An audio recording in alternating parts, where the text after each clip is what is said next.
So welcome back. ये digestion of food का part second है। तो हम लोगों का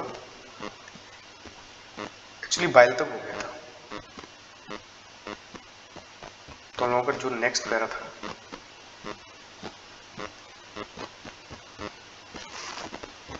यहाँ तक हो गया था।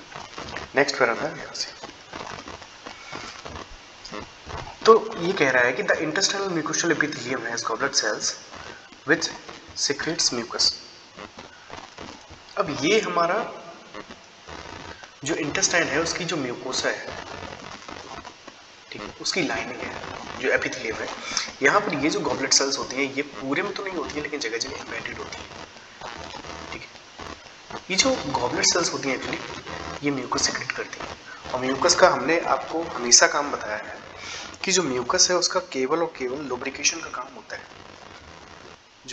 लेकिन जब म्यूकस और बाइकार्बोनेट जब साथ में होंगे तो वो HCl से जो एपिथेलियम है उसको प्रोटेक्ट करेंगे। ये याद रखना है पूरे चैप्टर में। वही कह रहा है कि the intestinal mucosal epithelium has goblet cells which secrete mucus. The secretions of the brush border cells of the mucosa along with the secretions of the goblet cells constitute the intestinal juice और succus entericus। तो कहने का मतलब ये है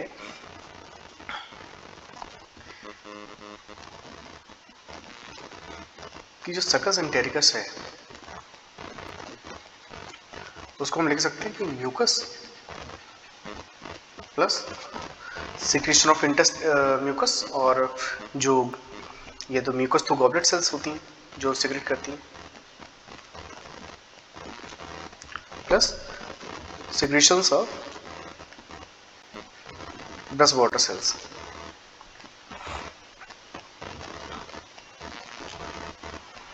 अब ये जो ब्रश बॉर्डर सेल्स होती हैं ये किडनी और जो स्मॉल इंटेस्टाइनल ट्रैक्ट होता है वहां पर होती हैं, किडनी में, और जो स्मॉल इंटेस्टाइनल का जो ट्रैक्ट होता है, ठीक है, उसमें जो एलिमेंट्री कैनाल का जो स्मॉल इंटेस्टाइन का पार्ट है उसमें। ब्रश बॉर्डर सेल्स का वर्किंग की अगर हम बात करें तो यहाँ पर कार्बोहाइड्रेट डाइजेशन और एब्जॉर्प्शन होता है, प्लस ये बहुत सारे डाइसैकराइडेजेस, डाइपेप्टाइडेजेस, लाइपेज, न्यूक्लियोसाइडेजेस जस्ट लाइक ये एंजाइम सिक्रेट करता है। जो पार्शियली डाइजेस्ट हो चुके हैं स्टमक में वो यहाँ पर डाइजेशन होता है। नेक्स्ट ये है दिस जूस, यानी कि जो सक्कस एंटेरिकस है, ठीक है, उसमें जो ब्रश बॉर्डर सेल्स का जो सिक्रेशन होता है वो एंजाइम सिक्रेट करता है। डाइपेप्टाइडेजेस, डाइसैकराइडेजेस, लाइपेज, न्यूक्लियोसाइडेजेस। इसके यूज जो है वो हम लोग नेक्स्ट पेज पर देखेंगे। The mucus along with the bicarbonate from the pancreas protects the intestinal mucosa from the acid as well as provide an alkaline medium for enzymatic activities। हम लोगों को जो मीडियम है, जो pH है, ये याद रखना है कि pH जो है वो 7.8 है। इसी pH पर एंजाइम वर्क करेगा, नहीं तो इससे ऊपर या नीचे होगा तो एंजाइम वर्क नहीं करेगा। तो कह रहा है कि the mucus along with the bicarbonate, हमने पहले भी बोला है कि जो म्यूकस है, जो म्यूकस है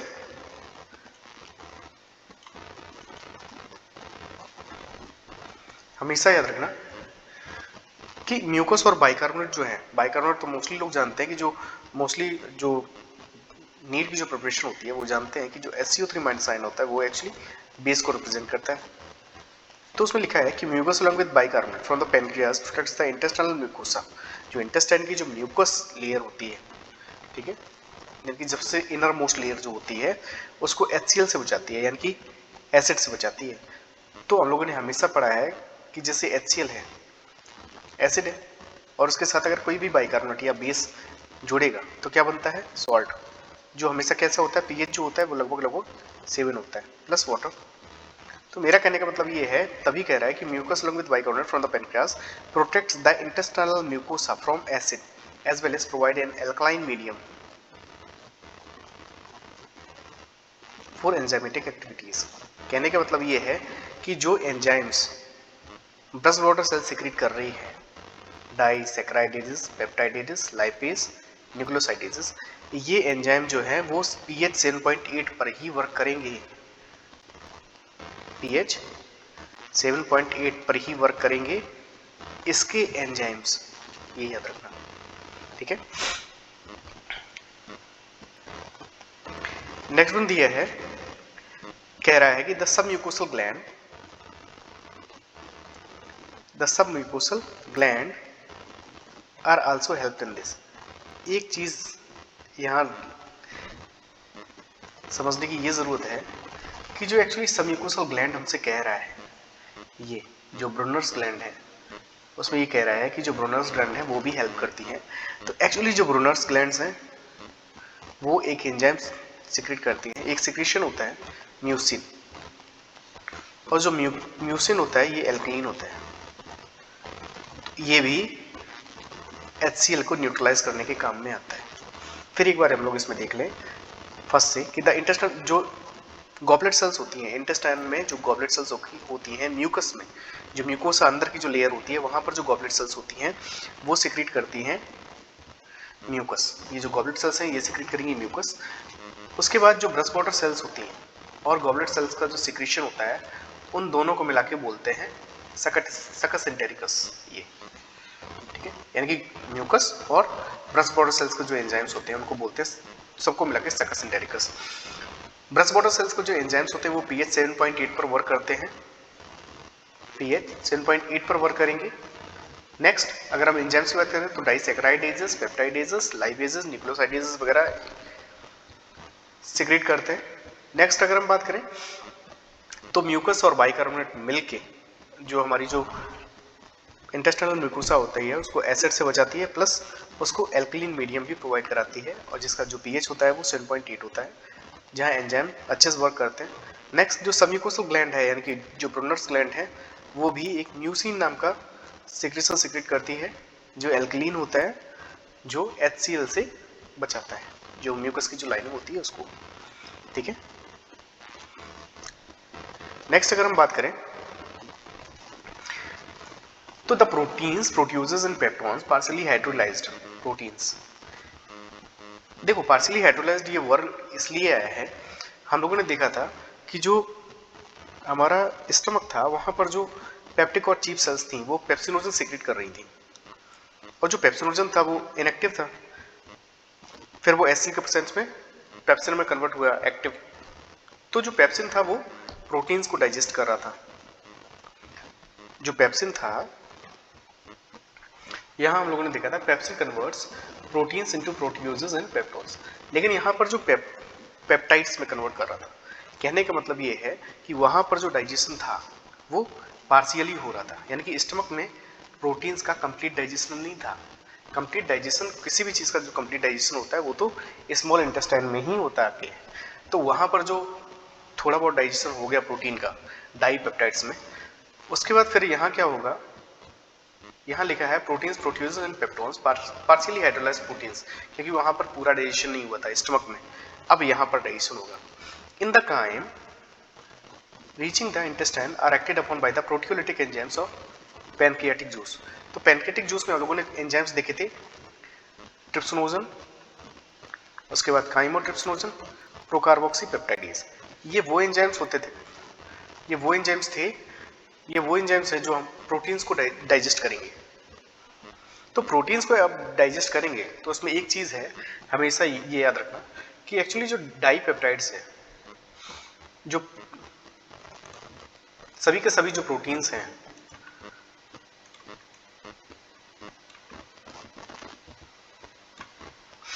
जो भी सभी के सभी प्रोटीन्स होते हैं वो अमीनो एसिड्स, बहुत सारे अमीनो एसिड जब लाइन में जुड़ते हैं, ठीक है, तो वो प्रोटीन्स का फॉर्मेशन करते हैं। तो प्रोटीन्स जब ब्रेक डाउन करेंगे तो सिंपल अमीनो एसिड्स में टूट जाएंगे, लेकिन यहाँ पे क्या है, यहाँ पर भी प्रोटीन अभी पूरी तरह से डाइजेस्ट नहीं होगा पैनक्रियाटिक जूस से।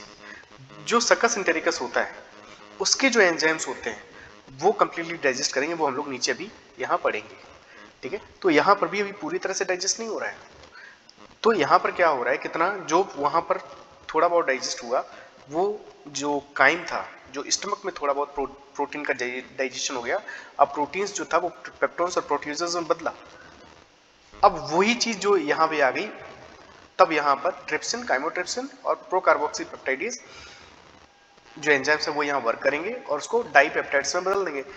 अब एक चीज यहाँ समझने की ये चीज है कि डाइपेप्टाइड्स, अगर इसका हिंदी वर्ड देखोगे तो टू पेप्टाइड आ जाएगा, लेकिन एक चीज यहां समझने की है, डाइपेप्टाइड का मतलब टू पेप्टाइड कभी नहीं होता है। सॉरी, डाइपेप्टाइड का जो मतलब होता है उसका मतलब होता है to amino acids linked by one peptide bond, यानी कि दो अमीनो एसिड्स और एक पेप्टाइड बॉन्ड से जुड़े हो। अब यही हम लोग देख लें तो एक ये ग्लाइसिन है जो सबसे सिंपलेस्ट अमीनो एसिड होता है, और एक है हमारे पास एलेनिन। एक अमीनो एसिड जो है, कोई भी अमीनो एसिड होगा उसमें एक तो अमाइन ग्रुप और एक कार्बोक्सिलिक ग्रुप हमेशा होता है किसी भी अमीन में, इसमें भी देख लो। अब ये क्या होता है कि जब दो अमीनो एसिड्स जुड़ते हैं तो ये एक डिहाइड्रेशन प्रोसेस होता है, यानी कि इसमें जो पानी होता है वो निकल जाता है। जब भी दो अमीनो एसिड्स जुड़ते हैं तो CO यहाँ से OH निकल जाएगा और यहाँ से एक H निकल जाएगा, तो ये OH और यहाँ का H मिलके बना लेगा H2O जो ये है, तो ये वाटर निकल जाएगा और CO और NH ये जुड़ के ये होता है हमारे पास पेप्टाइड बॉन्ड। CONH जो बॉन्ड होता है उसी को हम लोग पेप्टाइड बॉन्ड बोलते हैं एक्चुअली। ठीक, तो डाइपेप्टाइड्स का मतलब है दो अमीनो एसिड एक पेप्टाइड बॉन्ड से। वही अगर हम कहें ट्राइपेप्टाइड्स का मतलब, ट्राइपेप्टाइड्स का मतलब तीन पेप्टाइड नहीं, तीन अमीनो एसिड और दो पेप्टाइड बॉन्ड। ऐसे ही अगर हम टेट्रापेप्टाइड की बात करें, टेट्रापेप्टाइड की बात करें तो चार अमीनो एसिड और तीन पेप्टाइड बॉन्ड, यानी कि पेप्टाइड बॉन्ड जो है वो एक कम हो जाएगा। हम यहाँ पर ये चीज इसलिए बता रहे हैं क्योंकि ये केमिस्ट्री में भी है, तो ये याद रखने की जरूरत है। ठीक है, नेक्स्ट अगर हम बात करें तो यहाँ पे दे रहा है carbohydrates in the chyme are hydrolysed by pancreatic amylase into disaccharides. अब स्टार्च की अगर हम बात करें तो अब हम लोग बात कर रहे हैं carbohydrates in the chyme are hydrolysed by pancreatic amylase in disaccharides. कहने का मतलब ये है कि जो पैनक्रियास जो एमाइलेज सीक्रेट कर रहा था वो पॉलीसैकेराइड या हमारा जो स्टार्च है उसको कन्वर्ट कर देगा डाइसैकेराइड्स में। डाइसैकेराइड्स का मतलब जस्ट लाइक लैक्टोज है, माल्टोज है, ये डाइसैकेराइड शुगर्स है। डाइसैकेराइड यानी कि दो मोनोसैकेराइड्स में अगर वो टूट जाती है तो। अब स्टार्च की फॉर्मेशन की हम लोग पहले ही बात कर चुके हैं कि स्टार्च जो है वो एमाइलोज और एमाइलोपेक्टिन दो से मिलकर बना होता है। एमाइलोज की अगर हम बात करें तो किसी भी स्टार्च में एमाइलोज लगभग 15 से 20% होता है पूरे स्टार्च का, और ये 80 to 85% होता है एमाइलोपेक्टिन। एमाइलोज की अगर हम बात करें तो एमाइलोज हमेशा चेन के फॉर्म में होगा, यानी कि सीधे सीधे, लेकिन एमाइलोपेक्टिन की अगर हम बात करें तो ये ब्रांच्ड और चेन दोनों बनाएगा स्ट्रक्चर,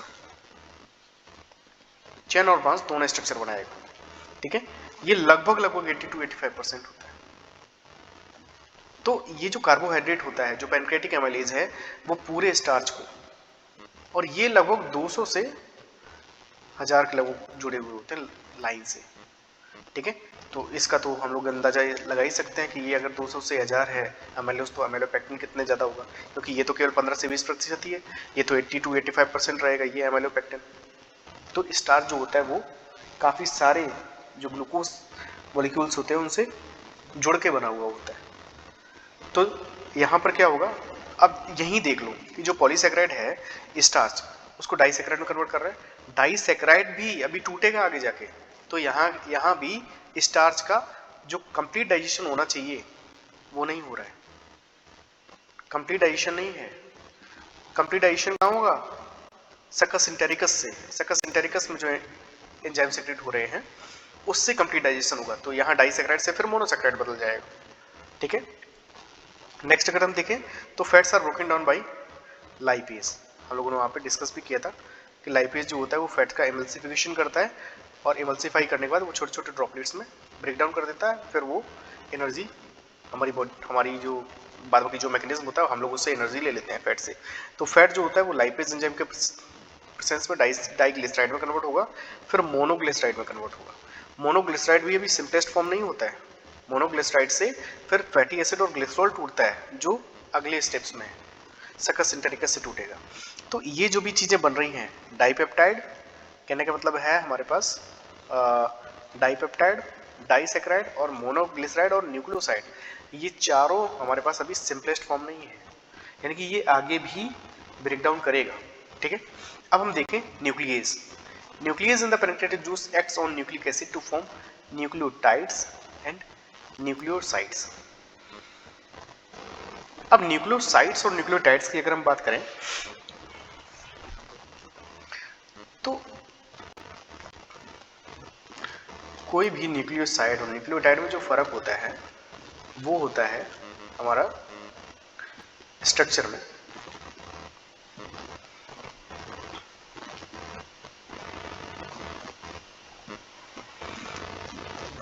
तो बेसिकली पहली बात तो यहाँ पर एक जो नाइट्रोजनस बेस जुड़े हुए होते हैं, ठीक है, नाइट्रोजनस बेस उससे एक एच जुड़ा हुआ होता है। फिर ये तो हल्का फुल्का कोई हम ये स्ट्रक्चर ले रहे हैं, ठीक है, ऐसे जस्ट रफ समझाने के लिए, नहीं तो ये NCERT केमिस्ट्री में है जो आपको पढ़नी है। ठीक है, यहाँ पर जो होता है वो होता है CH2 और फिर OP, फिर double bond O, PO4 2 minus. तो ये हो गया हमारे पास न्यूक्लियोटाइड। और यहाँ फर्क सिर्फ इतना होता है कि यहाँ पर CH2OH होता है बस, बाद बाकी पूरा इसी के जैसा होता है। तो ये होता है न्यूक्लियोसाइड। अभी ये एक रफ स्ट्रक्चर है, इसको ऐसे ही समझ लो, और क्योंकि क्लास 11th में है, क्लास 11th में इसमें उसमें भी है बायोलॉजी में, तो हम लोग बायोलॉजी में जब बायोमोलिक्यूल्स की बात करेंगे तो स्ट्रक्चर को हम लोग अच्छे से समझ लेंगे। अभी यहाँ पर केवल इतना बताना है कि जो हमारे पास जो 5' कार्बन होता है वहाँ पर जो फॉस्फेट ग्रुप लगा होता है न्यूक्लियोटाइड में, यहाँ पर एल्कोहल ग्रुप लगा होता है न्यूक्लियोसाइड में। तो अगर हम बात करें तो इसमें शुगर्स भी होती हैं, जो पेंटोस शुगर्स होती हैं वो। तो अब जैसे हम बात करें डीएनए, डीऑक्सीराइबोन्यूक्लिक एसिड और आरएनए, राइबोन्यूक्लिक एसिड। तो आरएनए यानी कि राइबोस शुगर, डीएनए यानी कि डीऑक्सीराइबोन्यूक्लिक एसिड यानी कि डीऑक्सीराइबोस शुगर। ठीक है, राइबोन्यूक्लिक एसिड तो यहाँ पर ये न्यूक्लियोटाइड्स होते हैं। तो ये जो न्यूक्लियोटाइड्स हैं वो डीएनए और आरएनए में पाए जाते हैं। ठीक है, हम लोग इस डीएनए का स्ट्रक्चर भी उसी समय हम लोग रीड आउट करेंगे या पढ़ेंगे। कहने का मतलब ये है कि जो सकस सिंटेरिकस एंजाइम्स, अब जो पेनक्रेटिक जूस थे, जो पेनक्रेटिक जूस था जिसमें ट्रिप्सिनोजन, काइमोट्रिप्सिनोजन, प्रोकार्बोक्सीपेप्टाइडेज, अमाइलेज, लाइपेज और न्यूक्लियेज, ये जो एंजाइम्स थे जो हम लोगों ने 1, 2, 3 और ये 4, ये जो रिएक्शंस हम लोगों ने देखी, ये जो रिएक्शंस थी ये पेनक्रियाटिक जूस की थी। जो पेनक्रेटिक एंजाइम्स थे उन्होंने जो डाइजेशन किया, और ये कंप्लीट डाइजेशन नहीं है, अब कंप्लीट डाइजेशन यहाँ पर होगा सकस सिंटेरिकस से। अब ये जो हमारे पास प्रोडक्ट्स बने थे, एक तो ये, दूसरा ये, तीसरा ये मोनोग्लिसराइड, चौथा ये न्यूक्लियोसाइड, अब इनका डाइजेशन होगा अगले उसमें। ठीक,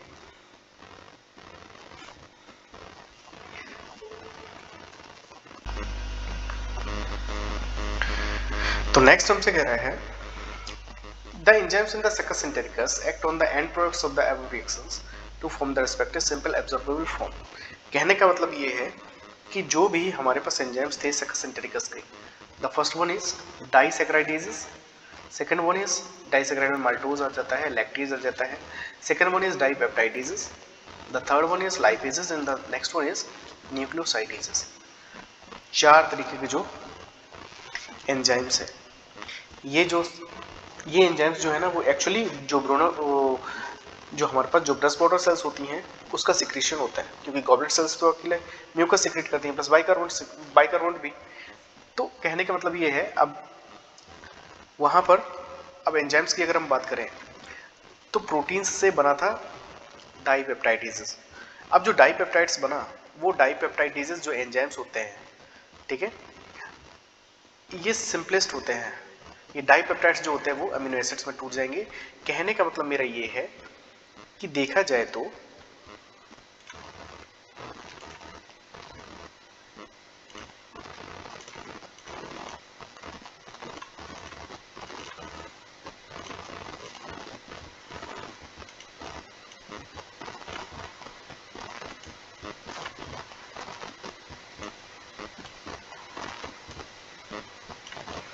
कहने का मतलब ये है कि जब ये डाइपेप्टाइड्स वर्क करेगा और ये एंजाइम डाइपेप्टाइडेजेस वर्क करेगा तो यहाँ पर ये जो ग्लाइसिल एलेनिन ये डाइपेप्टाइड बना था ये दोबारा ग्लाइसिन और एलेनिन दोनों में टूट के अलग हो जाएगा।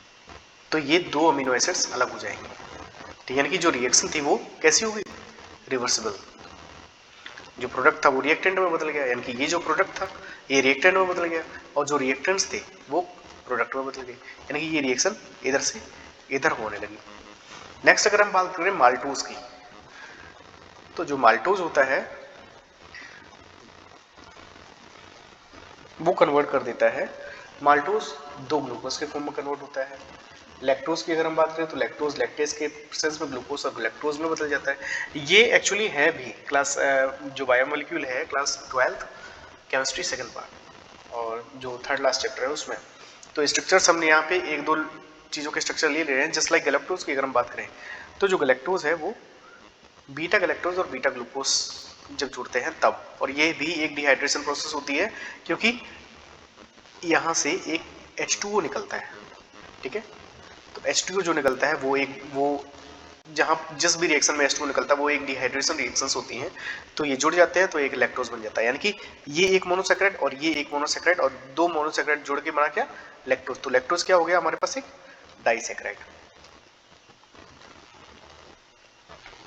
तो एक्चुअली देखा जाए तो माल्टोज, लैक्टोज और जो सुक्रोज है ये हमारे पास है डाइसैकेराइड। डाइसैकेराइड का मतलब है कि जब ये डाइसैकेराइड टूटेंगे तो दो मोनोसैकेराइड में बदलेंगे। तो देखो माल्टोज भी दो मोनोसैकेराइड में बदल रहा है, लैक्टोज भी दो मोनोसैकेराइड में बदल रहा है और सुक्रोज भी ग्लूकोज और फ्रुक्टोज दो मोनोसैकेराइड्स में चेंज हो रहा है। अब हम बात करें न्यूक्लियोटाइड्स में, तो न्यूक्लियोटाइड्स जो है वो न्यूक्लियोटाइडेजेस के प्रोसेस में बनाएगा न्यूक्लियोसाइड्स, और न्यूक्लियोसाइडेजेस के प्रोसेस में बनाएगा सुगर्स एंड बेसिस। डीएनए का जो पार्ट है न्यूक्लियोटाइड वाला, हम उसमें एक चीज अच्छे से देख लें कि जो न्यूक्लियोसाइड्स वाला जो पार्ट, न्यूक्लियोटाइड वाला जो पार्ट होता है एक्चुअली उसमें क्या होता है, हमने अभी जो बताया था कि यहाँ पर जो बेस होता है जो नाइट्रोजनस बेस होता है, प्लस यहाँ पर होता है फॉस्फेट।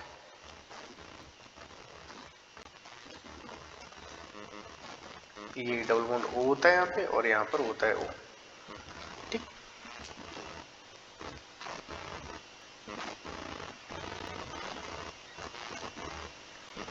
कहने का मतलब ये है कि उसमें ये दे रहा है कि जो न्यूक्लियोसाइड्स हैं वो सुगर्स और बेसेस में टूट रहे हैं। तो ये जो बेस होते हैं ये तो नाइट्रोजनस बेस होता है, और ये जो नाइट्रोजनस बेस होते हैं वो होते हैं adenine, thymine, uracil, cytosine, guanine. ये नाइट्रोजनस बेसिस होते हैं। बात बाकी करें यहाँ पे जैसे यूरेसिल की बात, तो यूरेसिल जो होता है वो डीएनए में नहीं होता है, आरएनए में होता है, ठीक है। तो ये हमारे पास बेस होते हैं जो अलग हो जाते हैं, न्यूक्लियोसाइड टूट जाता है तो बेस अलग हो जाता है, प्लस ये जो हमारे पास पेंटोज शुगर है ये भी अलग हो जाती है, पेंटोज शुगर। बात करें अगर हम लोग डीएनए और आरएनए की, तो आरएनए में राइबोज शुगर होती है और डीएनए में डीऑक्सीराइबोज शुगर होती है, और दोनों की दोनों शुगर्स जो होती है वो पेंटोज शुगर होती है, ठीक है। यानी कि पेंटागोनल फॉर्म में होती है, अरेंज होती है, ठीक है। नेक्स्ट अगर हम देखें तो डाई और मोनोग्लिसराइड्स में, डाई और monoglycerides with the help of lipase enzyme fatty acids and glycerol में टूटेगा, ठीक। तो ये हम लोगों का जो कंप्लीट डाइजेशन एक्चुअली होता है वो होता है इलियम में, जो स्मॉल इंटेस्टाइन का लास्ट वाला पार्ट होता है, ठीक है। तो जो कंप्लीट डाइजेशन होता है वो इलियम में होता है। नेक्स्ट अगर हम बात करें the breakdown of macromolecules, mentioned above occurs in the duodenum region of small intestine. The simple substances thus formed are absorbed in the jejunum and ileum regions of the small intestine. कहने का मतलब ये है कि जो भी reaction सभी हम लोगों ने देखी, जो सकस एंटेराइजस का जो प्रेजेंस था, जिस और जो बातों की जो सबसे सिंपलेस्ट फॉर्म में ब्रेकडाउन किया, यानी कि ये जितने भी रिएक्शंस थी ये सारी की सारी स्मॉल इंटेस्टाइनल के डियोडिनम रीजन में हो रही थी। बाद बाकी ये जो सब्सटेंसेस बने, ये सारे के सारे सब्सटेंसेस जेजुनम में, यानी कि जो स्मॉल इंटेस्टाइन का सेकंड पार्ट था, और इलियम में स्मॉल इंटेस्टाइन का जो लास्ट वाला पार्ट था, वहां पर ये सिक्रेशंस जो है वो हमारे ब्लड में एब्जॉर्ब हो जाएंगे जाके। ठीक है। Now the undigested food and unabsorbed substances are passed on to the large intestine. उसके बाद क्या होगा कि जो फूड जो बचा, हम जब जैसे हमारी बॉडी ने स्मॉल इंटेस्टाइन में सारे के सारे जो न्यूट्रिएंट्स थे पूरे फूड से वो ले लिए। अब फूड से जो ले लिए, उसके बाद जो फूड आया वो कहाँ पे आया? स्मॉल इंटेस्टाइन के लास्ट वाले पार्ट में। और लास्ट वाला जो पार्ट होता है वो होता है इलियम। ठीक है। अब इलियम में आया तो इलियम से फिर कहाँ जाएगा? लार्ज इंटेस्टाइन का जो पहला वाला पार्ट होता है, यानी कि सीकम।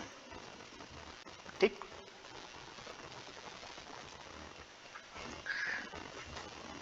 अब हम बात करें नेक्स्ट, अगर दिया है कि the no significant digestive activity occurs in the large intestine, the functions of large intestine are absorption of some water, minerals and certain drugs. कहने का मतलब ये है कि लार्ज इंटेस्टाइन कोई भी डाइजेशन नहीं करता है। ठीक है। वहां पर केवल कुछ वाटर और मिनरल्स का डाइजेशन होता है, प्लस कुछ सर्टेन ड्रग्स होते हैं। ठीक है, केमिकल्स। ठीक है। Second one is the secretion of mucus, which helps in adhering the waste particles together and it will be creating it for an easy passage. हर जगह मैंने बताया, हर जगह भाई, कि पूरे एलिमेंट्री कैनाल में जो अंदर की जो लाइनिंग होती है म्यूकोसा, वो म्यूकस सिक्रेट करती है, और म्यूकस का जो काम होता है वो जो भी पार्टिकल्स होता है उसको एडहेयर करना या ज्वाइंट करना होता है। जो पैसेज होता है, जो एलिमेंट्री कैनाल होती है, उसको लुब्रिकेट करना, यानी कि चिकना बनाना, जो फूड पार्टिकल या कोई भी चीज़ है वो आसानी से नीचे पास आउट हो सके, यानी कि पास आउट हो सके। ठीक है। फिर लिख रहा है कि the undigested unabsorbed substances called faeces enters into the caecum of the large intestine through ileocaecal valve. यानी कि जो हम लोगों ने खाना एब्जॉर्ब कर लिया स्मॉल इंटेस्टाइन में, उसके बाद बचा हुआ जो पार्ट था वो कहाँ जाएगा? जो बचा हुआ पार्ट था वो हमारा गया, यहां से आया इलियम से, और इलियम से कहां आया? सीकम में। इलियम से सीकम में आया तो ये हमारे पास है इलियम और ये हमारे पास है सीकम। तो यहां पर एक स्फिंक्चर होगा। हमने स्फिंक्चर पहले ही बताया कि गेट जैसे होते हैं, वो केवल ये तय कर दें कि जो भी चीज पास हो रही है वो एक ही डायरेक्शन में पास हो। ठीक है। तो यहां पर होगा इलियोसिकल वाल्व। यहाँ पर क्या यही होता है, इलियोसिकल वाल्व। ठीक है। ये सुनिश्चित करेगा कि जो अनडाइजेस्टेड फूड जो इलियम से सीकम में आया वो वापस इलियम में ना जा पाए। ठीक है। तो वही लिखा है which prevents the backflow of the faecal matter, it is temporarily stored in the rectum till defecation. कहने का मतलब ये है, अब एक्चुअली जो फीकस होता है, जब मॉर्निंग में फ्रेश होने जाते हो, ठीक है, तो ये जो अनडाइजेस्टेड फूड जो पास आउट करने जाते हो ना, जो मॉर्निंग में जब फ्रेश होने जाते हो, उसको बोलते हैं लोग फीकस। ठीक है। और ये फिर ये कह रहा है कि which prevents the backflow of the faecal matter, यानी कि जो इलियोसिकल वाल्व है, ये वाल्व इसलिए होता है कि जो फीकस जो सीकम में आया वो वापस कहाँ ना चला जाए, स्मॉल इंटेस्टाइन में इलियम में वापस ना चला जाए। ठीक है। प्लस यही कह रहा है कि जो इसमें लिखा है it is temporarily stored in the rectum till defecation. तो रेक्टम एक्चुअली जो लार्ज इंटेस्टाइन में जो लास्ट वाला जो पार्ट होता है उसको हम लोग बोलते हैं रेक्टम। ठीक है। यहाँ पर ये टेम्पोरली स्टोर होगा। टेम्पोरली स्टोर करने का मतलब होता है परमानेंट स्टोर नहीं होता है भाई। हम लोगों को मॉर्निंग में फ्रेश होना ही होता है। अगर हम लोग फ्रेश ना हो रहे होते हैं तो यहाँ पर लिखा होता है परमानेंटली, लेकिन हम लोग फ्रेश होने जाते हैं तो अनडाइजेस्टेड फूड जो है वो एनएस के थ्रू पास आउट कर देते हैं, इसीलिए यहाँ पर लिखा है टेम्पोरेरी। ठीक है।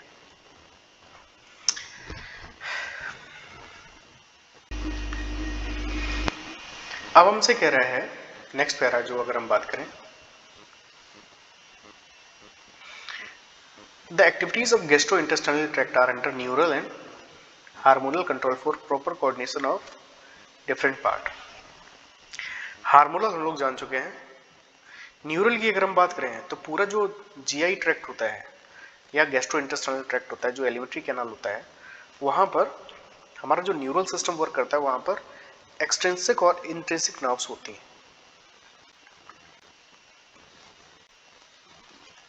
एक्सट्रिंसिक और इंट्रिंसिक। देखा जाए तो एक्सट्रिंसिक में पैरासिम्पैथेटिक और यहां पर सिंपैथेटिक, ये पैरासिम्पैथेटिक और ये है सिंपैथेटिक। ये हम लोग जो ये ह्यूमन फिजियोलॉजी में सेकंड पार्ट है, वहां पर एक्चुअली हम लोग नर्व्स के बारे में बात करेंगे, इसीलिए यहाँ पर एक छोटा सा ओवरव्यू दे रहे हैं।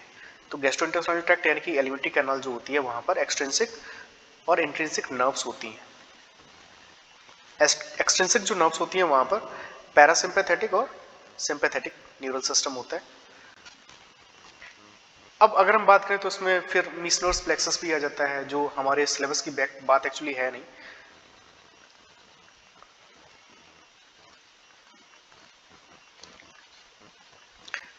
केवल अगर किसी को याद रखने की जरूरत हो तो याद रख सकता है। मीसनर्स प्लेक्सस होता है जो हमारी सबम्यूकोसा लेयर होती है वहां पर होते हैं, ठीक है। नेक्स्ट अगर हम बात करें तो ऑर्बॉक्स,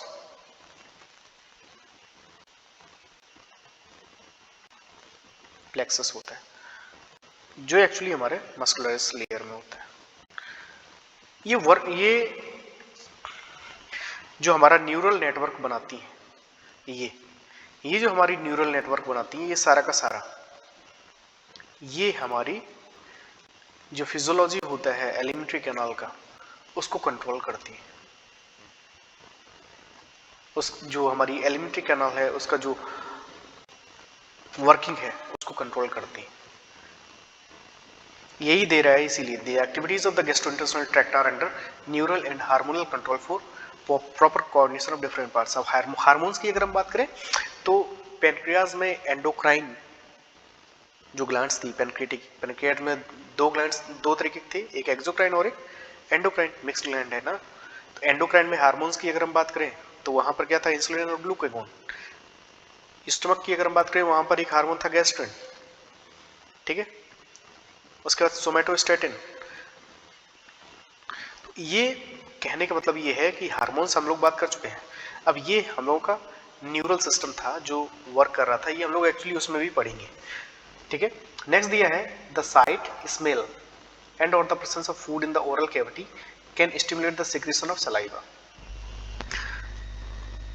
जनरल सी बात है कि हम लोग जब अपना जैसे कोई जो फूड है जो हमको बहुत पसंद है, जब हम उसको देखते हैं, ठीक है, तो जैसे ही हम उसको देखते हैं तो हमारी जो सलाइवा होती है वो सिक्रीट होने ही लगती है, ठीक है। तो ये हमारा ब्रेन है, ये भेजता है कि अरे ये हम बहुत अच्छी चीज़ है, तो वो सिक्रीट होने लगती है, हमारी सलाइवा ज़्यादा बनने लगती है, ठीक है। Now the gastro and intestinal secretions are also similarly stimulated by neural signals. Simple सी बात है कि हमारा जो एलिमेंट्री कैनाल है, जब पूरा एलिमेंट्री कैनाल ही वर्क कर रहा है नर्व यानी कि जो नर्व्स हैं उनके थ्रू, तो हमारा जो गैस्ट्रिक और इंटेस्टाइनल जो सिक्रेशंस होगा वो क्यों नहीं वर्क करेगा, क्योंकि उनको अब ये जब हम लोगों के अंदर खाना जाएगा तभी तो ये सिक्रेशन होगा, नहीं तो सिक्रेशन नहीं होगा, ठीक है। क्योंकि अगर खाना जाएगा नहीं तो वो वर्क कहाँ से करेंगे, ठीक। तो जब खाना जाएगा तो वहाँ पर कुछ मीडियम्स चेंज हो गए, जो पीएच होगा वो चेंज होगा, पीएच वगैरह चेंज होगा, तो जो हमारी जो नर्व्स हैं वो गैस्ट्रो इंटेस्टाइनल सिक्रेशंस जो होती हैं उसको स्टिमुलेट करेंगे कि भाई खाना आ गया है, अपना अपना रिलीज करो, ठीक है। Now the next one is the muscular activities of different parts of alimentary canal can also be motivated by neural mechanisms both local and through CNS। जो लोकल और यानी कि जो सेंट्रल नर्वस सिस्टम है, ठीक है, जो पैरासिम्पैथेटिक सिंपैथेटिक है या और भी जो नर्वस सिस्टम्स हैं वो हम लोग देखेंगे हमेशा। जो न्यूरल कंट्रोल एंड कोऑर्डिनेशन एक चैप्टर है सेकंड लास्ट ह्यूमन फिजियोलॉजी में, उसमें हम लोग देखेंगे कि कौन से नर्व्स होते हैं वो किसको कंट्रोल करते हैं। तो ये यहाँ पर केवल इतना हम लोगों को याद रखना है कि जो एलिमेंट्री कैनाल में जो मस्कुलरस लेयर होती हैं या जो मसल्स होती हैं वो जो एक्टिविटीज़ होती हैं वो हमारा जो न्यूरल मैकेनिज्म होता है वो हमारी जो लोकल नर्व्स होता है, जो लोकल नर्वस सिस्टम है जस्ट लाइक पैरासिम्पैथेटिक और सिंपैथेटिक नर्व्स, ठीक है। नेक्स्ट ये जो मस्कुलर जो आर्बॉक्स प्लेक्सस है, ठीक है, ये सीएनएस के साथ रेगुलेट करता है। Now the hormonal control of the secretion of digestive juice is carried out by local hormones produced by gastrin and intestinal mucosa. फिर एक बार देख लो, the hormonal control of the secretion of digestive juice just like gastrin, ठीक, somatostatin जो regulate करते हैं हमारे एचसीएल को, कि एचसीएल कब सिक्रेट होगा, कब बने, कब सिक्रेट होगा, कब बनना बंद होगा, ठीक है, इस carried out by the local hormones. यही तो हार्मोन है, गैस्ट्रिन और सोमेटोस्टेटिन, ठीक है, produced by the gastrin and intestinal mucosa. कहने का मतलब ये होता है कि ये जो हार्मोन्स हैं, ये हार्मोन्स भी हमारी जो गैस्ट्रो इंटेस्टाइनल जो ट्रैक्ट होता है, जीआई ट्रैक्ट होता है, उसके सिक्रेशंस को रेगुलेट करती, यानी कि कब क्या निकलना है, कितना निकलना है, ये नियंत्रित करती है, ठीक है। I hope understand this topic well. कोई डाउट हो तो जरूर कमेंट करें, आप लोग कमेंट करेंगे तो हमको भी अच्छा लगेगा, ठीक है। तो ये नोट्स बनाते रहना क्लियरली, क्योंकि नोट्स बनते रहेंगे तो अच्छा रहेगा।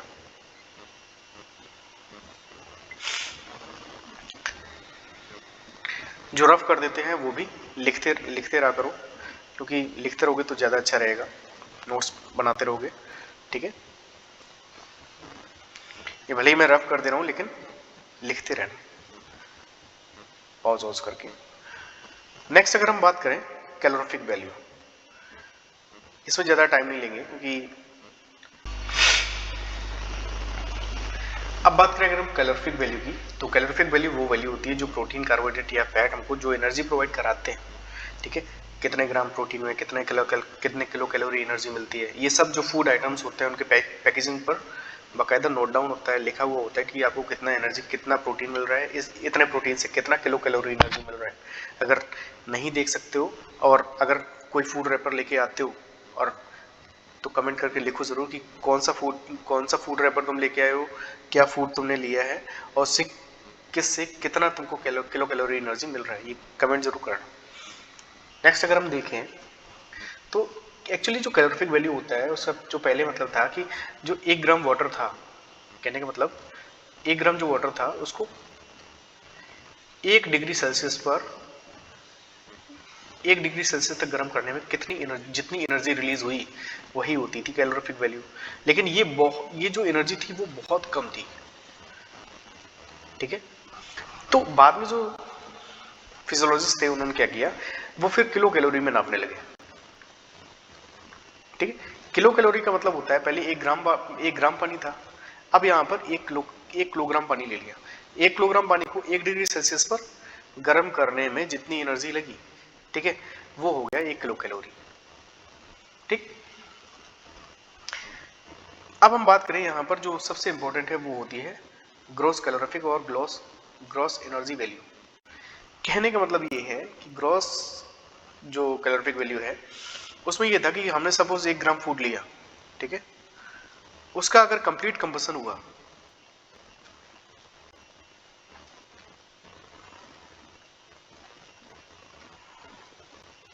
ठीक है, उसका कंप्लीट कंबसन होने के बाद जो कार्बोहाइड्रेट या प्रोटीन या फैट मिला, ठीक है, वो कितना एनर्जी प्रोवाइड कराया किसी भी पार्टिकुलर ऑर्गेनिज्म को, वो होता है ग्रॉस कैलोरीफिक वैल्यू, ठीक। अब ये चीज हमको याद रखनी है, ग्रॉस कैलोरीफिक वैल्यू जो कार्बोहाइड्रेट की है वो है 4.1 किलो कैलोरी, प्रोटीन का है 5.65 और फैट का है 9.45 किलो कैलोरी पर ग्राम, ठीक है। बाद में अगर हम फिजियोलॉजिकल वैल्यू की बात करें तो 4 किलो कैलोरी, 4 और 9, यानी कि कार्बोहाइड्रेट और प्रोटीन के लगभग बराबर, और जो फैट है वो हमको सबसे ज्यादा एनर्जी प्रोवाइड कराता है। प्लस ये एक क्वेश्चन भी आया हुआ है कि कार्बोहाइड्रेट और फैट में हमको कौन सबसे ज़्यादा एनर्जी प्रोवाइड कराता है, तो यहीं से हम लोगों को पता चल रहा है कि जो कार्बोहाइड्रेट, प्रोटीन और फैट है, तो कार्बोहाइड्रेट हमको 4.1 किलो कैलोरी और जो फैट है वो हमको 9.45 किलो कैलोरी दे रहा है। तो फैट हमको ज़्यादा एनर्जी प्रोवाइड करेगा एज कम्पेयर टू कार्बोहाइड्रेट, ठीक है। Thank you. आई होप समझ में आया होगा। ना समझ में आया तो एक बार कहाँ नहीं समझ में आया ये ज़रूर बताना। कोशिश करूँगा दोबारा मैं उसको समझाऊँ, लेकिन एक बार बोलना ज़रूर, ठीक है। क्वेश्चन प्रैक्टिस करते रहना। Thank you.